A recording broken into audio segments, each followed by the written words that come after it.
Bueno, como siempre, les doy la bienvenida a las pantallas del mostrador y sus diferentes plataformas. Seguimos analizando el escenario electoral con el que llegamos a este plebiscito histórico del 4 de septiembre y tal como están viendo, para hablar sobre este tema estoy conectada con un experto en la materia, el sociólogo y experto electoral, por supuesto, Axel Callis. Axel, ¿cómo estás? Muchas gracias por conectarte con nosotros nuevamente. Estoy nervioso, ¿Estás nervioso? Yo también. sí. Sí. Hay varios escenarios que se abren a partir del 5 de septiembre, pero lo que sí está claro es que también hay varios elementos que hacen de este plebiscito una elección bastante inédita en la historia del país, particularmente con esta implementación del voto obligatorio y la inscripción automática, que es primera vez que pasa.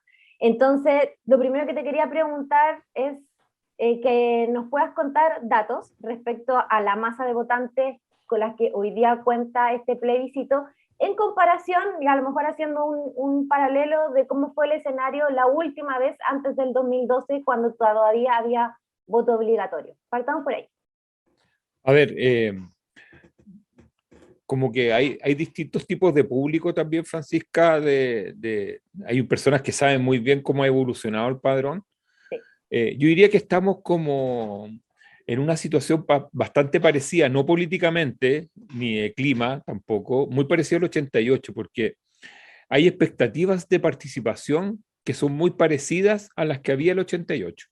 La diferencia es que el 88 sí teníamos, en esa época, la inscripción era voluntaria y el voto era obligatorio. Es decir, una vez que uno se inscribía, estaba obligado a votar y nadie te obligaba a inscribirte.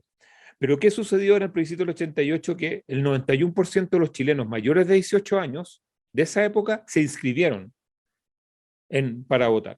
Por lo tanto, ya teníamos, llamémosle, un antecedente directo de cuánta gente quería participar. Sabíamos que el 90% de los mayores de 18 años iban a ir a votar, o estaba por ahí. Esto se podría decir. ¿Y cuál es como el antecedente más parecido hoy en día? Las consultas del CERVEL en la página web. Es decir, eh, como tratando de hacer como una relación de interés. 13.300.000 personas o alguien a partir de esas personas han ingresado un RUT distinto. Y 13.300.000 personas son un número bastante parecido a lo que yo siempre he sostenido que es el padrón real. El padrón real de aquellas personas que efectivamente pueden ir a votar debe estar en torno a los 13.700.000, 13.800.000. Es Ese el es como el padrón padrón real. real. ¿Y cuál es Sí, el padrón real.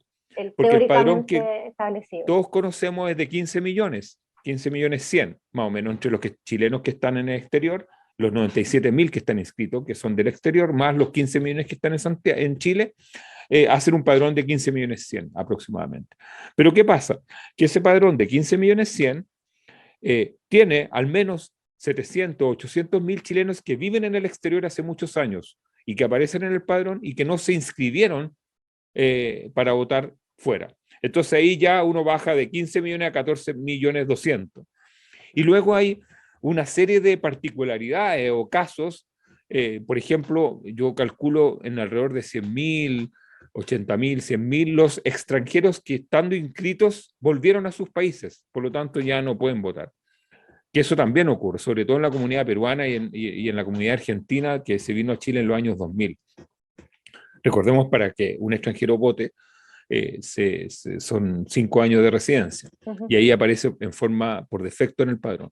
Luego hay una serie de, por ejemplo, están los presos, que son personas que ahora un grupo que no tiene pena fictiva van a votar en esta elección, pero la mayoría de ellos, que sean entre 25.000, 30.000, tampoco pueden votar. Entonces uno empieza a juntar los pedacitos y uno arma una masa de alrededor de 1.100.000, 1.150.000 personas que no están disponibles para votar. Entonces, el grado de búsqueda del CERVEL ha estado muy parecido a los que potencialmente pueden votar.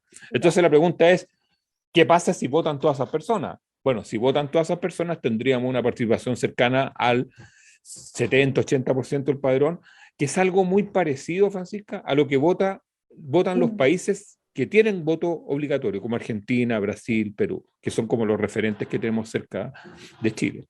En esos países vota mínimo un 70% y máximo un 78-79%. Entonces, si llegaran a votar todo eso, evidentemente que llegarían personas que nunca han votado en Chile. ¿Qué Y nos dice? eso es el dato. Entonces, la pregunta es, ¿Cuántas personas nunca han votado en Chile? Aproximadamente, la pregunta que yo te puedo responder es que aproximadamente casi 10 millones de personas sí han votado en los últimos 5 años, 4 o 5 años. Ya. ¿Por qué? Porque si tú cuentas, y esto lo hace el CERVEL, los RUT, o los RUN, como le llaman, RUN Único Nacional, o RUN, bueno, desde el 2017, la segunda vuelta, hasta la elección de Boris Kass, casi 10 millones de personas han ido a votar, 9 millones y algo han ido a votar. Entonces, en la próxima elección, si votan casi 10 millones, sería algo normal, serían electores no vírgenes, llamémoslo. Y la pregunta es, ¿qué pasa si votan más de 9 millones, 9 millones y medio? Es que quiere decir que entran a votar personas que nunca han votado y esos no los conocemos. Y por eso es que el punto es no solamente cuántos, sino quiénes. Ahora, para terminar esto, lo que hemos tenido, el gran dato de los últimos 2 años, es decir, desde octubre del 2020, el plebiscito de entrada hasta ahora, y todas las elecciones que hemos tenido entre medio, es que los jóvenes entraron a votar el 2020 y no se han ido. Es decir, lo están haciendo en promedio 54, 55%. Ese es un dato importante y las personas mayores que antes votaban mucho, en torno al 60, bajaron al 45% su participación. Entonces, tenemos por una parte que el ciclo electoral ha estado marcado por la llegada de los jóvenes y la baja de las personas mayores. Y eso como primer escenario. Los jóvenes son mucho más progresistas, o sea, votan más por el cambio y las personas mayores votan más por posiciones más conservadoras. Y lo otro es que tenemos el país completamente dividido en 3 mapas electorales. Tenemos un mapa electoral del sur, donde ganó Kast, que vota mucho más conservadoramente. Tenemos una región metropolitana y Valparaíso y quinta región que vota mucho más pro izquierda o centro izquierda. Ahí ganó Boric. Recordemos que en la región metropolitana ganó 60-40 Kast, es decir, le sacó una ventaja importante. Y luego tenemos un norte que votó por Boric, pero en esta oportunidad no sabemos cómo va a votar porque en general está bastante dividido el asunto. Entonces va a depender de los volúmenes de personas del norte, de personas del sur y lo que sucede en la región metropolitana con respecto a el voto, llamémosle, potencial que puedan tener las comunas populares, que es donde menos se vota. Perdón por la explicación tan No, larga, Francisca. Está bien, porque mi segunda pregunta iba precisamente en esa dirección, haciendo como este recorrido de la trayectoria electoral del país, es que habían indicadores en las últimas 2 elecciones con estas votaciones contundentes, más bien históricas con el voto voluntario, que fue la participación del plebiscito y de la elección presidencial, es que habían más indicadores que poner sobre la mesa para poder proyectar cosas. Tú decías el tema de la entrada de los jóvenes, a personas mayores, si es que habían otros elementos a tener a la vista en relación a cómo fue la última votación con voto voluntario. O sea, lo que ha ocurrido es que las comunas con mayores ingresos votan más, o sea, las famosas 3 comunas, ahí el voto ya está saturado, o sea, ya subir más es muy difícil, porque ahí, por ejemplo, la segunda vuelta de Piñera versus Guillé votó cerca en Vitacura el 80%. O sea, más que eso, ya no hay más gente más arriba del 80%, porque son personas, el padrón como relleno y después son personas extremadamente anciana o algunas personas que tienen que están delocalizadas, que están en el extranjero. O sea, lo que máximo puede votar una comuna media es un 80%. Entonces, llamémosle, esas comunas están saturadas de participación. Donde más se puede crecer es en las comunas populares y en los sectores rurales. Entonces, así haciendo como un balance, uno se tiene que, bueno, ¿y qué pasa con los sectores rurales? Porque los sectores rurales tampoco votan mucho porque les queda muy lejos. Sí. Ahora se intentó georreferenciar a los sectores rurales y la verdad es que fue bastante complejo porque las direcciones, y perdón que me meta en este tema tan técnico, pero las direcciones de las personas que viven en el campo son complejas, porque no es que vivan en las Violetas 2415, viven en parcela o camino el Álamo sin número, no sé, y viene como una referencia. O sea, no hay como... Y ahí, claro, los algoritmos que hacen la georreferenciación no tienen cómo ubicar a esas personas y esas personas evidentemente están súper lejos de los locales de votación y lo más probable es que no vayan a votar. Pero ese voto es mucho más conservador y mucho más moderado que el voto urbano, llamémosle como Ñuñoa, Valparaíso o las comunas como Maipú, como está votando ahora, que son mucho más pro apruebo, si se puede decir. Ahora, según lo que tú has estudiado, mientras más gente vaya a votar, ¿a quién favorecería? Esa es que esa es una pregunta que se hacía mucho en el gobierno, ¿ah? Yo igual Es una pregunta que siempre intercambié. está. Sí, es que el mucho y el poco no es como qué es lo que es mucho y qué es lo que es poco, ¿sí? Esto es como el amor, o sea, hay uno, o sea, en base a qué marco. Por ejemplo, para mucha gente votó la elección pasada fue enorme, 8.300.000. Eso es mucho. Claro, si tú lo ves en un contexto de voto voluntario, subió bastante. Pero si llegan 8,5 millones en un contexto de voto obligatorio es poco. Para mí,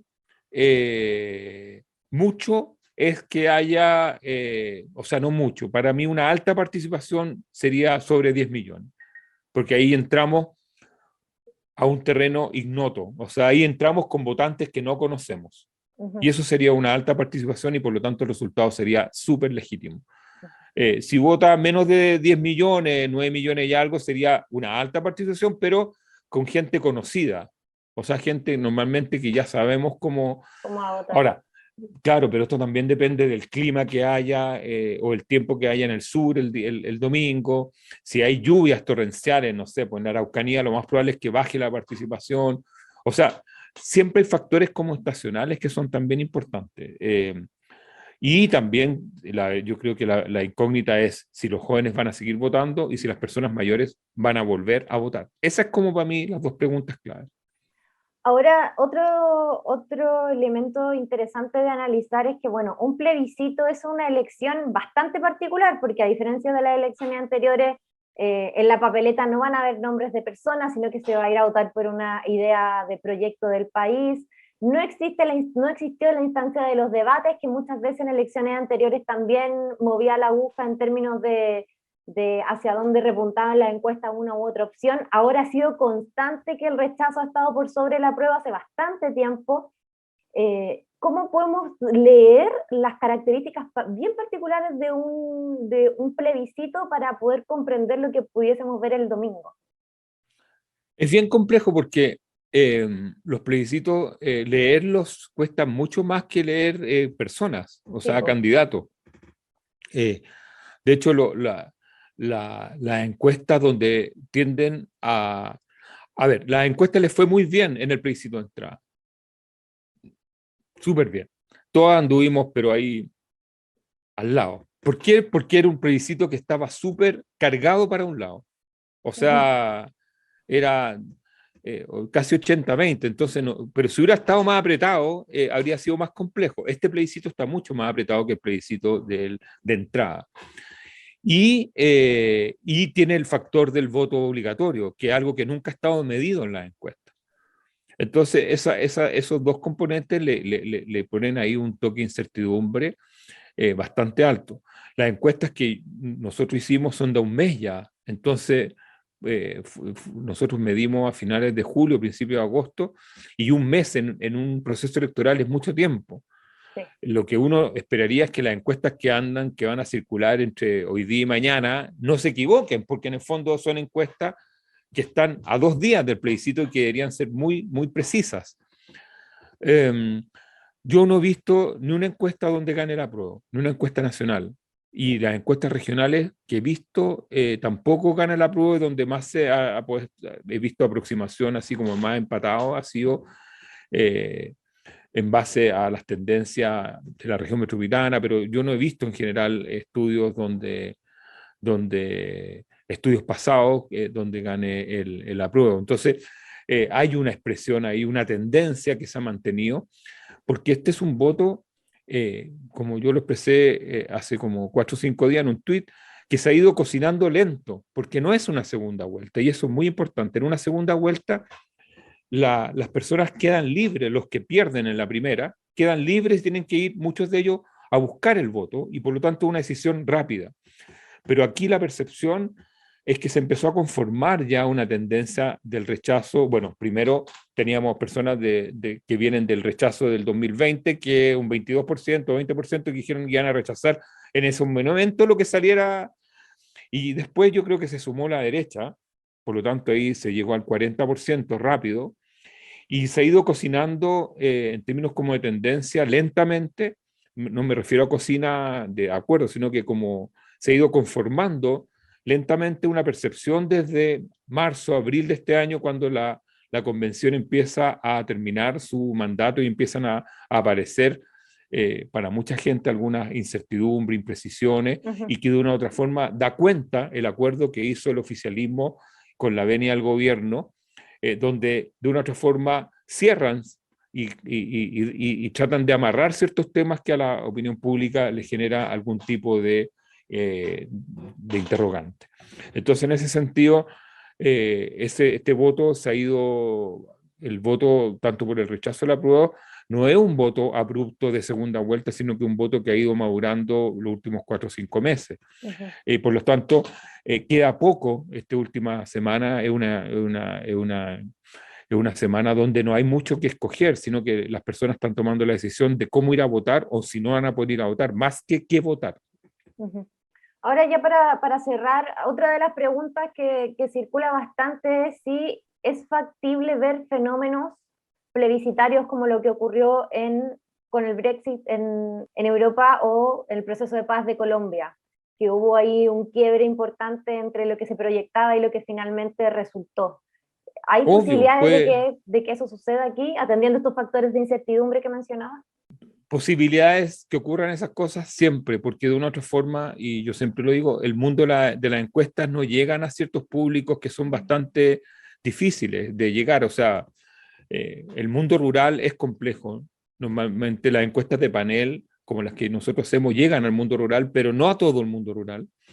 Y no llegan a los sectores más pobres de los pobres. Así lo digo casi en términos como bíblicos. No es que quiera como estigmatizar, sino que debajo de los pobres hay gente aún más pobre que normalmente vive en sectores que no son consolidados, que ni siquiera aparecen en lo que se llaman los catastros censales.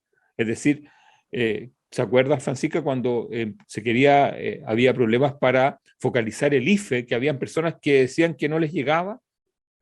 ¿Por qué? Porque no eran inasibles en términos como municipales, porque o no estaban inscritas, o son personas que viven en campamentos, en sectores que no están, llamémosle, consolidados urbanísticamente y que se mueven mucho. Esos segmentos son incalificables o inencuestables, porque son bastante, ¿cómo se puede decir?, escurridizos del punto de vista de su hábitat. Entonces, al final, ese segmento que tiene una expresión en todo Chile cuesta y no está reflejado en la encuesta. O sea, ni siquiera es posible encuestar cara a cara, porque como no aparecen las manzanas censales, los encuestadores no van. Los encuestadores llegan hasta sectores de pobreza conocidos, pero no la pobreza extrema. Entonces ahí podría también haber un grado de incertidumbre, asumiendo que van a votar de una determinada forma, que yo no estoy tan seguro. O sea, si esos segmentos van a votar, existe una probabilidad bastante alta que lo hagan parecido a los segmentos que están justo sobre ellos. Bueno, Axel, como siempre, un gusto. Muchísimas gracias por este tiempo con el mostrador y espero que nos podamos volver a conectar ya con resultados en mano para también proyectar cómo se viene este nuevo ciclo de trabajo constitucional que sin duda continúa, sea cual sea. Sí, pues. El lunes, el domingo en la noche vamos a ver si vamos a seguir votando o si ya no vamos a votar más durante un tiempo. Exactamente. Bueno, estamos conversando. Muchísimas gracias, que estés bien. Chao.